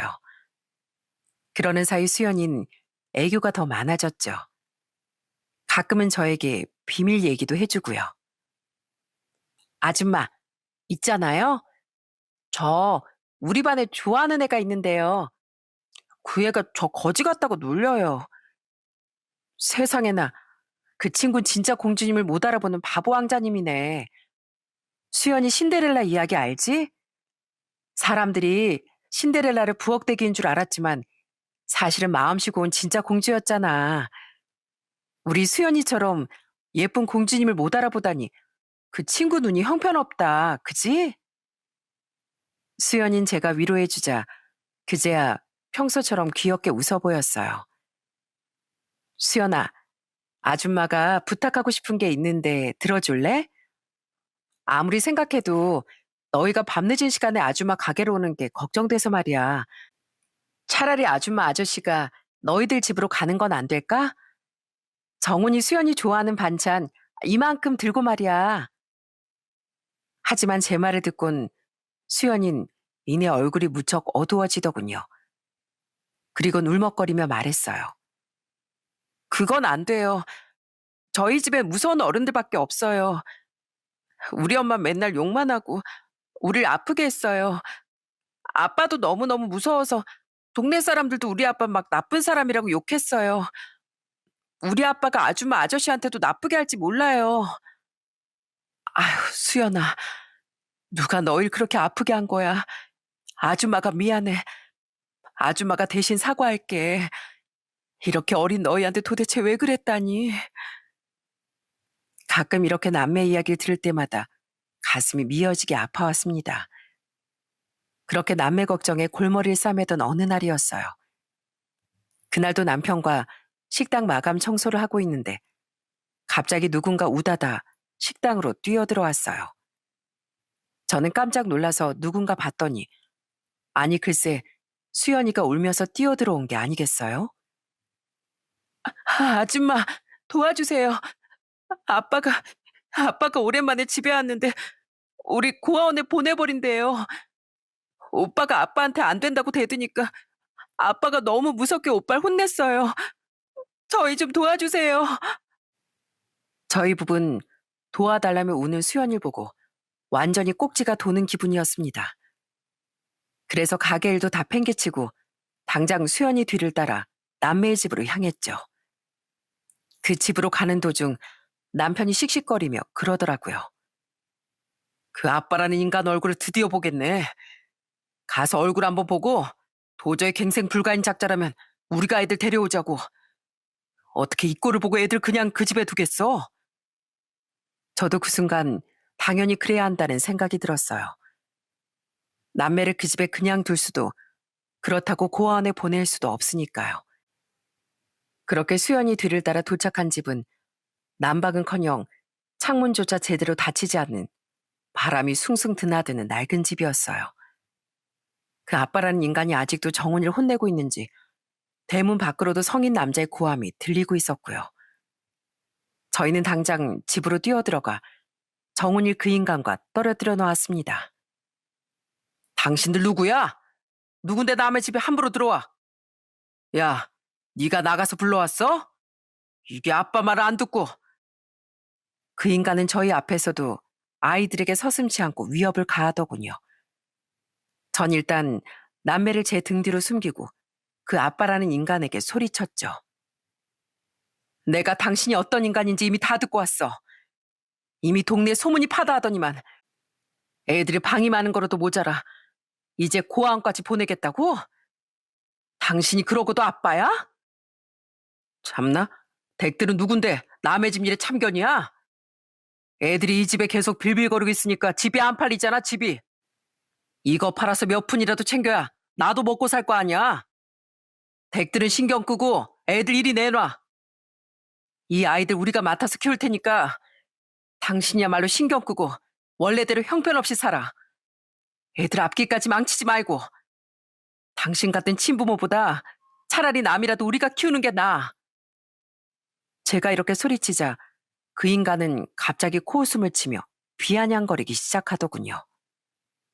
어디서 어줍지 않은 동정으로 애들 데려가겠다고 하는 것 같은데 아주 자선사가 납셨네. 딱 보니까 그렇게 부자 같지도 않은데 당신들 섣부른 동정심으로 애들 데려갔다가 나중에 나한테 책임지라고 할 작정이지? 우리가 당신 같은 인간인 줄 알아? 이 집이야 팔아서 술을 사 먹든 깽값에 쓰던 알아서 하고 이 애들만큼은 우리가 데려가게 둬. 못 믿겠으면 각서라도 쓸 테니까. 진심이야?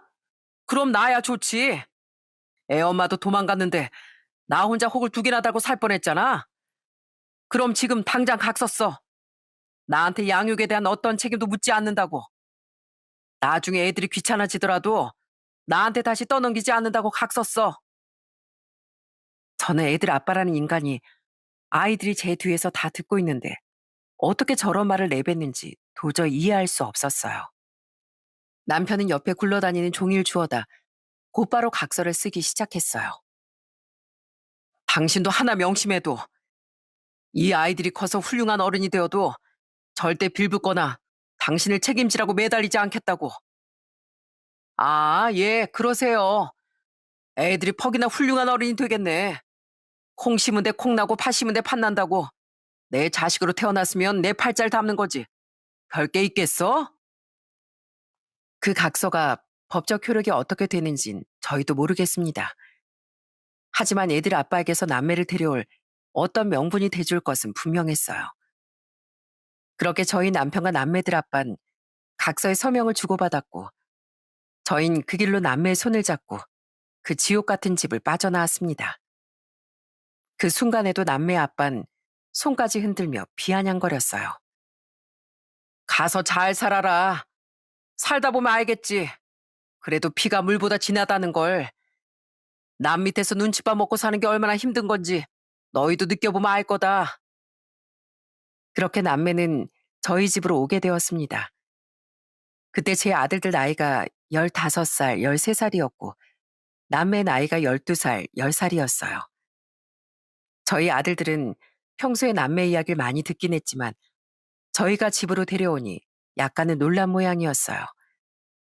저희가 앉혀놓고 아무리 잘 설명해도 영 어색해하며 당황한 기색이더라고요.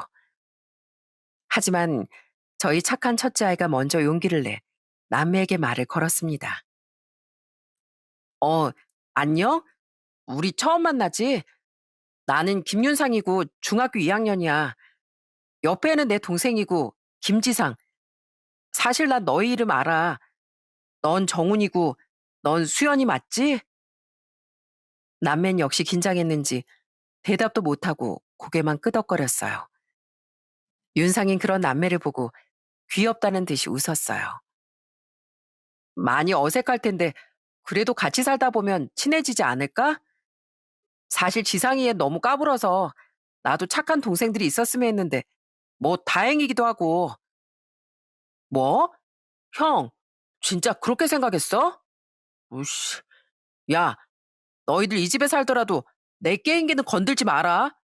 내 허락받고 만져. 알겠지? 하지만 남매에게 먼저 마음의 문을 연 첫째와 달리 둘째 녀석은 뭐가 심술이 났는지 한동안 계속 툴툴거리고 짓궂은 장난까지 치더라고요. 특히 둘째 지상인 수연이와 자주 다투곤 했어요.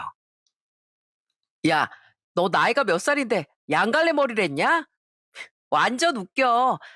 그거 완전 애기들이 하는 머리잖아. 아니야. 이거 아줌마가 아침에 예쁘게 묶어준 머리란 말이야. 이거 공주님 머리야. 공주님? 네가 공주라고? 얘 진짜 웃기는 애네. 너같이 못난이 공주님이 어딨냐? 제가 아무리 여동생한텐 그렇게 장난치면 안 된다고 해도 지상인 날마다 수연이를 괴롭히고 울리곤 했습니다. 물론 그게 도에 지나치는 심한 장난은 아니었지만 혹시나 수연이가 상처를 받을까 봐 걱정이었어요. 정훈이도 수연이 걱정에 혹시나 지상일 미워할까 봐 염려도 됐고요. 하지만 그럴 때마다 우리 첫째 녀석이 알아서 둘째를 혼내기도 하고 수연이의 마음도 달래주더라고요. 야, 내가 수연이 괴롭히지 말라고 했지? 너 당장 와서 사과해. 미안해, 수연아. 내가 말했었지? 저 녀석이 엄청 장난꾸러기라니까. 이 큰오빠가 혼내줄게. 첫째 녀석은 수연이뿐 아니라 정훈이도 참 살갑게 잘 챙겼습니다. 수연이는 막내 여동생이라 가족들한테 예쁨을 독차지하고 있었는데 정훈이는 조금 겉돌 수도 있었거든요. 윤상이도 그걸 걱정했는지 먼저 데리고 나가서 같이 축구도 하고 가끔 저희 몰래 PC방도 데려가는 것 같았어요. 애들 공부도 가르치고요. 덕분에 남매는 어렵지 않게 저희 집에 적응할 수 있었답니다. 저도 큰형처럼 공부 열심히 해서 1등 해보고 싶어요. 전엔 혼자 공부하려니까 너무 힘들었는데 윤상이 형이 잘 알려줘서 이제 공부도 재밌고 학교 가는 게 기다려져요. 윤상이가 매일 애들을 데리고 공부도 가르치고 숙제도 도와주다 보니 정훈이도 금세 공부에 흥미를 느끼는 것 같았어요. 그때도 우리 둘째 맨날 공차로 운동장에 나갔지만요. 그래도 하나 달라진 게 있다면 가끔 수연이도 데리고 나가서 놀아주는 것 같더라고요. 저희 부부 참 복받은 부모죠. 그렇게 정신없지만 행복하게 아이 넷을 기르다 보니 정말 감동스러운 선물도 받았답니다. 저희 막둥이 딸 수연이가 중학생이 됐을 무렵 저한테 조심스럽게 다가오더니 엄마 하고 부르는 게 아니겠어요? 그때까진 호칭으로 부담을 주고 싶지 않아 편한 대로 부르게 두었는데 이젠 정말 저희를 엄마 아빠로 받아들인 모양이었어요. 수연아, 다시 말해줄래? 뭐라고? 지금 뭐라고 부른 거니? 엄마, 엄마, 이제 엄마라고 불러도 되죠? 사실 전부터 엄마 아빠라고 부르고 싶었어요. 저는 너무 기뻐서 수연이를 안고 덩실덩실 춤까지 췄답니다. 남편도 막내딸에게 아빠 소리를 듣고 너무나 기뻐했고요. 정훈이에게 엄마 아빠 소리를 듣기까진 시간이 조금 더 걸렸지만 그래도 틀림없는 저희의 사랑스러운 셋째 아들이었습니다. 그 이후로도 여전히 아이들 웃고 장난치는 소리에 시끌시끌하고 소란스러웠지만 정말 더 바랄 것이 없게 행복했어요. 엄마, 아빠, 지상이 오빠가 또 내 머리 잡아당겼어요. 진짜 이번에 못 참아? 메롱, 못 참으면 어쩔 건데? 일러라, 일러라, 일른 보야. 그러게 누가 그렇게 처녀 귀신처럼 머리를 기르래? 아휴, 정신 사나워라. 아, 너희들 그만 안 해? 전생에 무슨 왼수였나? 하여튼 눈만 마주치면 싸워. 엄마, 쟤네 좋아서 저러는 거예요. 저래놓고 둘이 놀 땐 우리 끼워주지도 않아요. 그치, 정훈아? 맞아요. 저 가끔 서운하다니까요. 예전엔 내 뒤만 졸졸 따라다녔으면서. 이쯤 되면 저희 집이 얼마나 소란스러웠을지 예상이 가시죠? 그래도 내 아이들 모두 사고 한번 안 치고 공부 열심히 해서 대학까지 무사히 졸업했습니다. 각자 개성이 강한 애들이어서 아이들이 선택한 진로도 참 제각각이었어요. 어릴 때부터 공부 잘하고 성실하던 첫째 윤상인 국내 굴지의 기업에 입사해 직장인이 되었답니다. 맨날 놀기 좋아하던 둘째 지상인 고2쯤에 정신을 차리더니 그래도 괜찮은 대학을 졸업하고 좋은 회사에 들어갔어요. 정훈이도 첫째를 그렇게 따르더니 공부를 열심히 해서 자격증까지 한 번 했다고 건축 설계사가 되었고요. 그리고 우리 말갈량의 공주님 수연인 공무원 시험에 합격해서 구청에서 일하고 있네요. 어느새 멋진 사회인이 된 아이들을 보고 있으면 주름진 저희 부부의 얼굴도 큰 훈장 같았습니다. 애들 다 키워놓고 보니까 어느새 우리 나이가 항원에 가까워졌구만. 언제 이렇게 시간이 흘렀나 모르겠어. 속절없이 가는 세월이 야속하면서도 또 애들 크는 거 보면 그 시절 참 잘 살아냈다는 생각이 드네. 당신이 고생 많았어. 식당 일까지 하면서 애들 키우느라. 당신이야말로 고생 많았지. 회사 일 하랴, 끝나면 식당 일 도와주랴, 주말마다 애들 데리고 놀아주랴. 그래도 우리 잘 해낸 거 맞겠지? 그럼. 그래도 아직 갈 길이 멀어.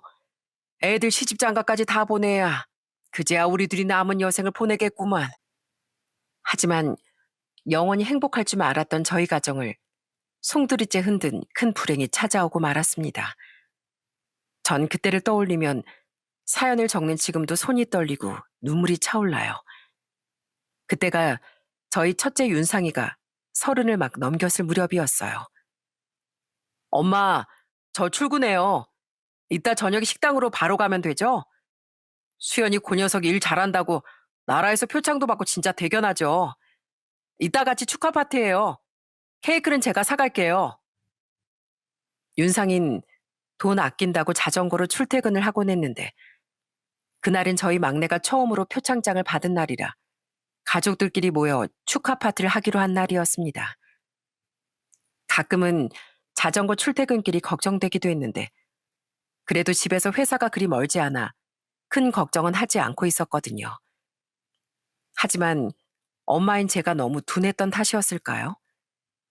왜 우리 윤상이에게 그런 일이 생겼어야 했는지 지금도 후회만 된답니다. 그날 아침 애들을 다 출근시키고 저도 가게로 나갈 준비를 하고 있는데 갑자기 모르는 번호로 전화가 왔더라고요. 저 김윤상 씨 집 맞나요? 여기 병원인데요. 방금 김윤상 씨 자전거와 트럭이 추돌 사고가 나서 전 지금도 그때 제가 무슨 말을 들었는지 기억나지 않습니다. 너무 큰 충격이라 아마 제 머릿속에서 그 기억을 지운 건가 싶어요. 제가 정신을 차렸을 때 저는 신발도 신지 못하고 병원에 와 있었고 제 앞엔 우리 아들이 우리 첫째가 이미 싸늘해진 모습으로 제 앞에 누워 있었어요. 저는 그제야 비명을 질렀죠. 안 돼. 윤상아, 안 돼. 네가 왜 거기 그러고 있어? 안 돼. 저는 차마 말을 잇지 못하고 그저 안 된다고 소리쳤습니다. 옆에서 남편 역시 땅을 치며 오열했고 윤상이가 그렇게 좋아하고 챙기던 동생들도 큰 충격에 빠져 몸조차 가누지 못했죠. 저희 아들은 자전거로 출근길에 나섰다가 신호를 위반한 트럭과 충돌했다고 했습니다. 아무런 보호도 되지 않은 자전거로 그 큰 트럭과 맞닥뜨렸을 때 저희 애가 얼마나 무서웠을까요? 얼마나 아팠을까요? 제 몸이 10번이라도 대신 그 자리에 있었으면 했습니다. 전 그렇게 30년을 애지중지 키운 첫째 아들을 허무하게 떠나보내고 말았어요. 엄마가 널 낳았을 때 아무것도 몰라서 돌잔치 때 돌잡이도 못했어. 그래서 그랬을까? 명주실이라도 한 탈에 뒀어야 했나? 그러면 우리 아들이 오래오래 살았을 텐데. 다 엄마 잘못이야. 내 아들, 내 첫째 아이. 엄마가 미안해. 다음 생엔 엄마 목숨까지 다 가져가렴. 그래서 이 엄마보다 오래오래 살아. 혹시 착하기만 했던 우리 첫째가 살면서 제가 저지른 잘못을 다 짊어지고 갔나 싶어 저는 한동안 죄인이 된 것 같더라고요. 남편도 건강을 해칠 만큼 괴로워하고 술도 많이 마셨고요. 남은 세 아이들도 모두 힘들어했지만 그래도 계속 저희 부부를 위로하고 어떻게든 다시 힘을 주려고 참 애를 썼어요. 특히 저희 수연인 직장 일들로 바쁠 텐데 날마다 휴가까지 쓰며 저희 식사를 챙기고 혹시 어디 아픈 데는 없는지 살폈습니다. 엄마, 저 아직도 우리 집에 처음 왔을 때 큰오빠가 웃어주던 게 생각나요. 그때 큰오빠 정말 천사 같았거든요. 너무 속상하지만 누가 그러더라고요. 곁을 떠난 어떤 이가 계속 우리 마음속에 살고 있다면 그건 헤어진 게 아니래요. 오히려 영원히 헤어지지 않고 함께하는 거래요. 큰오빠는 영원히 우리 곁에 있고 우리 마음에 살고 있을 거예요. 정말 그럴까? 윤상이가 우리 가족을 떠난 게 아니고 여전히 함께인 게 맞을까? 난 아직 그 애가 너무 그립고 얼굴 한 번이라도 만지고 싶고 목소리가 너무 듣고 싶은데. 수연인 여전히 울고 있는 절 꼭 껴안아 주었습니다. 그 옛날 제가 그랬던 것처럼요. 저도 큰오빠가 너무 보고 싶어요. 우리 충분히 그리워해요. 그리고 계속 오빠를 기억해요. 그러면 계속 함께할 수 있을 거예요. 오래전 추운 겨울 배고픔에 떨던 아이들이 어느새 이렇게 훌쩍 자라 이젠 저희 부부를 다시 살게 했습니다. 그렇게 아이들 덕분에 간신히 버티며 하루하루를 이어가고 있었죠. 그러다 별로 기쁘지도 않은 제 생일이 되었어요. 윤상이가 떠난 지도 꽤 시간이 흘렀지만 도저히 파티를 하며 기뻐하고 싶은 생각도 없었답니다. 그렇게 생일 같지도 않은 생일을 보내고 있는데 오후쯤에 정훈이에게 전화가 왔더라고요. 엄마, 뭐 하고 계세요? 점심은 드셨어요? 혹시 괜찮으시면 아빠랑 같이 나오실래요? 그래도 오늘 생신이신데 저녁은 맛있는 거 먹어야죠. 저녁? 아유, 글쎄 난 생각이 없네. 집에 있는 거 대충 먹어도 되고. 아니에요. 그러지 말고 꼭 나오세요. 문자로 주소 넣어드릴 테니까 시간 맞춰서 꼭 나오셔야 돼요. 꼭이요. 그러더니 정훈이는 웬 주소 하나를 보내왔더라고요. 저는 그래도 제 생일이라고 기분 전환을 시켜주고 싶나 해서 역시나 기운 없이 집에 있는 남편을 재촉해 약속 장소로 나섰어요. 주소대로 도착해보니 어떤 카페더라고요. 이 시간에 커피 마시자는 것도 아닐 테고 저흰 궁금증을 가지고 카페로 들어섰습니다. 그리고 카페 안 풍경을 보고 너무나 깜짝 놀라고 말았어요. 엄마, 아빠 오셨어요? 짜잔! 저희가 준비한 서프라이즈 선물이에요. 엄마 손재주 없는 우리 셋이 준비하느라 혼났어요. 특히 수연이 완전 똥손이라니까요. 정훈이 아니었으면 이걸 더 어떻게 했을지. 아유. 아이들이 준비했다는 선물은 바로 저희의 지난 시간과 추억이 고스란히 담긴 사진들이었어요. 작은 카페 여기저기엔 아이들 어렸을 때 사진과 젊었던 저희 모습이 전시되어 있었어요. 이 많은 사진들을 어디서 찾았나 싶었죠. 이리 와서 자세히 보세요. 여기 안겨있는 아이 큰형 맞죠? 와, 우리 엄마 얼굴 봐. 지금 나보다 더 젊어 보이네. 큰형은 왜 이렇게 통통해요? 무서워서 혼났겠다. 네 형이 밥을 얼마나 잘 먹었는데 이 돈 나기 전에 엄마 아빠 밥까지 뺏어 먹으려 했다니까. 사진 속의 아이들과 특히 우리 윤상인 정말 작은 아기였더라고요. 그땐 동생들보다 큰 아이라고 생각했는데 우리 첫째도 아장아장 걷던 작은 아기였네요. 사진을 쭉 둘러보니 축구하다 넘어져서 코피를 흘리면서도 짓궂게 웃고 있는 우리 지상이 사진, 제가 사준 공주님 드레스를 입고 있는 수연이 사진, 처음으로 반에서 1등을 하고 모범상을 받던 정훈이 사진도 걸려 있더라고요. 우리 6식구가 처음으로 다 같이 여행 가서 찍은 사진도 있었고요. 언제 이런 걸 다 준비했어. 정말 고맙다. 나한텐 평생 잊지 못할 최고의 선물이야. 우리 가족 모두가 세상에서 제일 소중한 선물이에요. 그러니까 앞으로도 좋은 추억 많이 만들어가요. 저희 5식구, 그리고 제 마음속에 영원히 살아갈 윤상이까지 모든 식구가 서로 부둥켜 안고 고맙다고, 그리고 사랑한다고 서로에게 그렇게 진심을 전했습니다. 이게 다 저희 아이들이 제게 준 너무나 큰 선물이죠.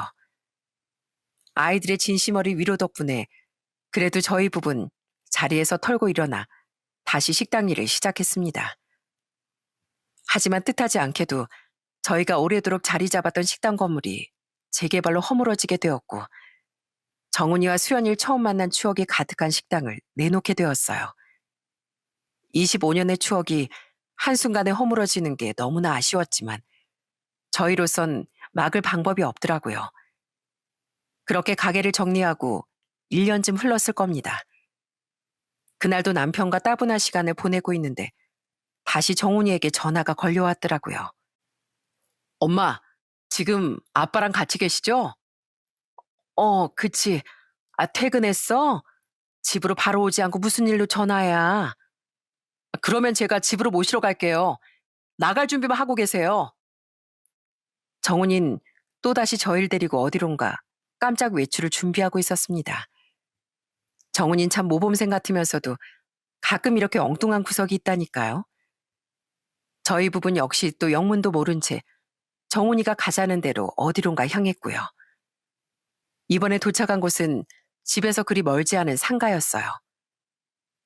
여긴 또 어디야? 여긴 빈 상가잖니. 너 무슨 엉뚱한 일을 벌인 거야? 뭔지 예상이 가세요? 짜잔, 이거 받으세요. 정훈인 그러더니 제 손에 어떤 열쇠 꾸러미 하나를 올려두었습니다. 이게 무슨 열쇠야? 여기는 바로 두 분이 제2의 인생을 꾸려가실 새로운 가게입니다. 제가 마음 같아선 가게를 사버리고 싶었지만 아직 능력이 조금 모자라서 월세로 얻었어요. 그래도 꽤 괜찮지 않나요? 제가 인테리어도 싹 다 했는데. 사실 엄마 아빠 계속 식당 운영하고 싶어 하셨잖아요. 작지만 제가 준비한 선물이에요. 부디 기쁘게 받아주세요. 놀랍게도 정훈인 저희 부부가 식당 일을 관둔 걸 아쉬워하는 걸 알고 사비를 털어 가게를 얻은 것이었습니다. 저는 주책맞게 그 소리를 듣자마자 눈물이 나더라고요.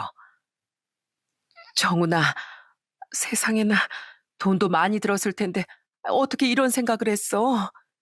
기특한 녀석, 기특한 내 아들. 저는 정훈이의 머리를 장난스럽게 쓰다듬었습니다. 그러자 정훈이가 씩 웃는데 꼭 어릴 때 보던 그 얼굴 그대로였어요. 어느새 저희보다 훌쩍 자란 정훈인 따뜻하게 저희를 안아주었어요.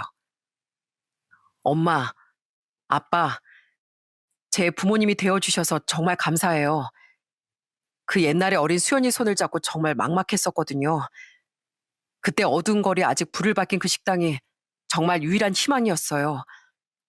그때 저희를 버리지 않고 지금까지 살게 해주셔서 감사해요. 저희는 온몸으로 정훈이의 진심을 느꼈습니다.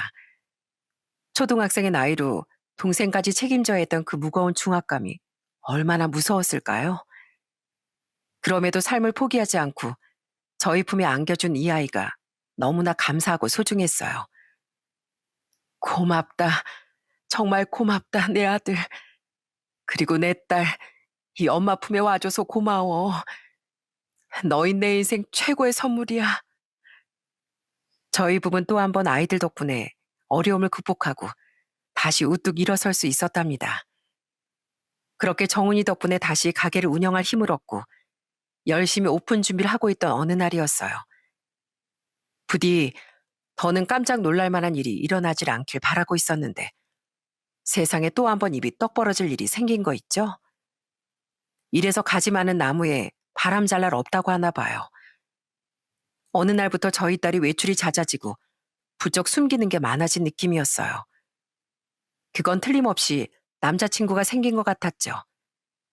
그래서 전 남편에게 슬쩍 물었죠. 여보, 우리 수연이 남자친구 생긴 것 같지 않아? 요즘 부쩍 약속이 많아진 것 같은데.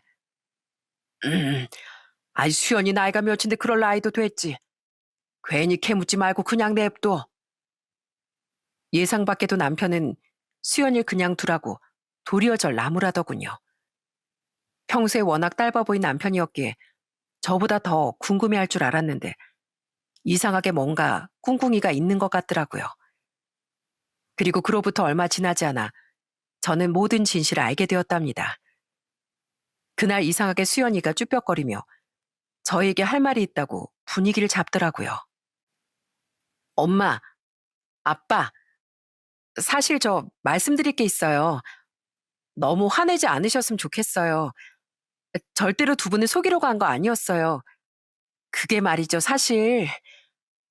대체 무슨 일인데 그래? 엄마가 절대 화 안 낼게. 그러니까 어서 말해봐. 너 혹시 직장에 무슨 일 있는 거야? 아니요, 그게 아니고요. 저 사실 만나는 사람이 있는데요. 근데 그게 수연이 기특하게도 먼저 남자친구 이야기를 해주려던 모양이었어요. 저는 그게 누굴까 뒷말을 기다리고 있었는데 갑자기 문이 벌컥 열리더니 지상이가 들어왔어요. 지상인 갑자기 저희 앞에 무릎을 꿇고 고개까지 숙여 용서를 구했습니다. 엄마, 아빠, 정말 죄송해요. 사실 저 수연이랑 만나고 있어요. 미리 말씀 못 드려서 죄송해요. 뭐? 아니, 그게 무슨 소리야? 둘이 만난다니? 둘은 원래도 한 집에 사는데 뭘 만나? 전 처음엔 둘이 대체 무슨 말을 하는 건지 이해하지 못했습니다. 하지만 잠깐 생각을 달리해보니 세상에 둘이 사귀고 있다는 말이었어요. 저는 너무 놀라 벌어진 입을 다물지 못했습니다. 그런데 이상하게도 옆에 있던 남편이 담담해 보이더라고요. 당신은 놀랍지 않어? 지금 둘이 사귄다잖아.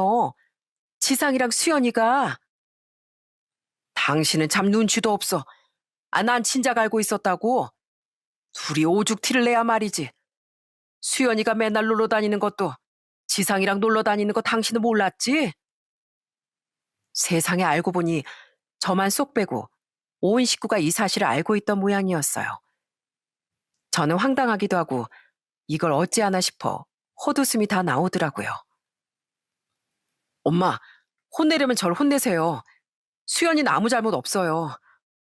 그래도 저희 못 헤어져요. 저희 결혼할 거예요. 어렸을 때부터 그렇게 티격태격하더니 어느새 둘이 다른 마음이 생긴 모양이었습니다. 저는 슬쩍 화가 나기도 하고 뭐라 해야 할지 할 말을 찾지 못했지만 그래도 어쩌겠습니까?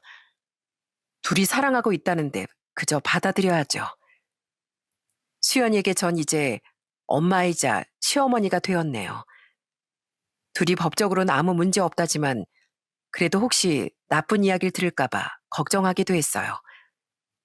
하지만 다행히 친척들이나 가까운 사람들은 둘이 그렇게 붙어 다니더니 그럴 줄 알았다고 놀리면서도 축하를 해주었답니다.